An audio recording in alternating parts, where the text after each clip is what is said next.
সুপ্রিয় চাকরি প্রত্যাশী, আসসালামু আলাইকুম। প্রাচীন বাংলার ইতিহাস থেকে নিশ্চিত কমন উপযোগী কিছু প্রশ্ন এবং প্রশ্নের উত্তর নিয়ে আজকের ভিডিও। তো 1 নম্বর প্রশ্নে আছে, চীন থেকে ভারতবর্ষে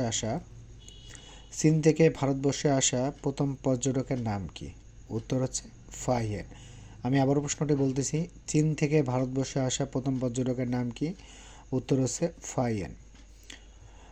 2 নম্বর প্রশ্ন হচ্ছে, কোনটি বাংলার প্রাচীন জনপদের নাম নয়? 2 নম্বর প্রশ্নটি হচ্ছে, কোনটি বাংলার প্রাচীন জনপদের নাম নয়? উত্তর হচ্ছে ক, মৌর্য। প্রশ্ন নম্বর 3, বাংলাদেশের বৃহত্তর ঢাকা জেলা প্রাচীনকালে কোন জনপদের অন্তর্ভুক্ত ছিল? প্রশ্ন নম্বর 3, বাংলাদেশের বৃহত্তর ঢাকা জেলা প্রাচীনকালে কোন জনপদের অন্তর্ভুক্ত ছিল? উত্তর হচ্ছে গ, বঙ্গ। প্রশ্ন নম্বর 4, নিচের কোনটি বাংলার প্রাচীন জনপদ?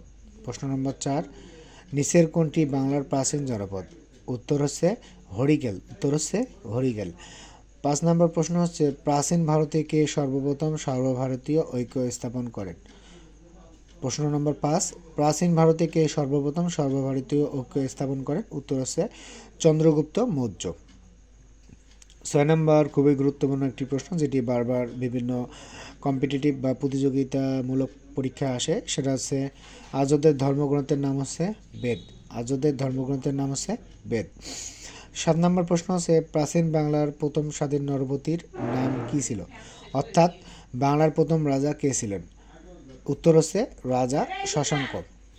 8 নম্বর প্রশ্ন হচ্ছে, মহাস্থবির শিলভদ্র কোন মহাবিহারের আচার্য ছিলেন? উত্তর হচ্ছে নালন্দা বিহার। 9 নম্বর প্রশ্ন খুবই গুরুত্বপূর্ণ, নালন্দা মহাবিহার কিসের জন্য বিখ্যাত বা নালন্দা মহাবিহার কি? উত্তর হচ্ছে প্রাচীন শিক্ষা কেন্দ্র বা বিশ্ববিদ্যালয়। আচ্ছা, তো প্রশ্ন নম্বর 10, চীন দেশের কোন ভ্রমণকারী গুপ্তযুগে বাংলাদেশে আগমন করেন? উত্তর হচ্ছে ফাহিয়ান। প্রশ্ন নম্বর 11, বাংলার সর্বপ্রাচীন জনপদের নাম কি? প্রশ্ন নম্বর 11, বাংলার সর্বপ্রাচীন জনপদের নাম কি? উত্তর হচ্ছে পুন্ড্র। বাংলার সর্বপ্রাচীন জনপদের নাম পুন্ড্র। প্রশ্ন নম্বর 12, প্রাচীন শহর পুন্ড্রনগর কোথায় অবস্থিত? প্রশ্ন নম্বর 12, প্রাচীন শহর পুন্ড্রনগর কোথায় অবস্থিত? উত্তর হচ্ছে বাংলাদেশ। প্রশ্ন নম্বর 13, প্রাচীন বাংলায় মৌর্য শাসনের প্রতিষ্ঠাতা কে? প্রশ্ন নম্বর 13 খুবই গুরুত্বপূর্ণ, প্রাচীন বাংলায় মৌর্য শাসনের প্রতিষ্ঠাতা কে? উত্তর হচ্ছে চন্দ্রগুপ্ত মৌর্য। প্রশ্ন নম্বর 14, কোন যুগ প্রাচীন ভারতের স্বর্ণযুগ হিসেবে পরিচিত? প্রশ্ন নম্বর 14, কোন যুগ প্রাচীন ভারতের স্বর্ণযুগ হিসেবে পরিচিত? উত্তর হচ্ছে গুপ্ত যুগ। 15 নম্বর প্রশ্ন, সোনারগাঁয়ের প্রাচীন নাম কি? উত্তর হচ্ছে সুবর্ণগ্রাম। এটিও খুব গুরুত্বপূর্ণ, বারবার যে কোনো কম্পিটিটিভ এক্সামে আসে এই প্রশ্নটি। প্রশ্ন নম্বর 15, সোনারগাঁয়ের প্রাচীন নাম কি? উত্তর হচ্ছে সুবর্ণগ্রাম। প্রশ্ন নম্বর 16, বাংলার প্রাচীন জনপদ হরিকেলের বর্তমান নাম কি?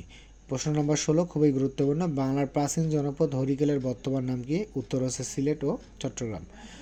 17 নম্বর প্রশ্ন, বেশ কয়েকটি পরীক্ষা এসেছে আর কি, মাৎস্যান্বয় বাংলার কোন সময়কাল নির্দেশ করে? উত্তর হচ্ছে 7ম থেকে 8ম শতক।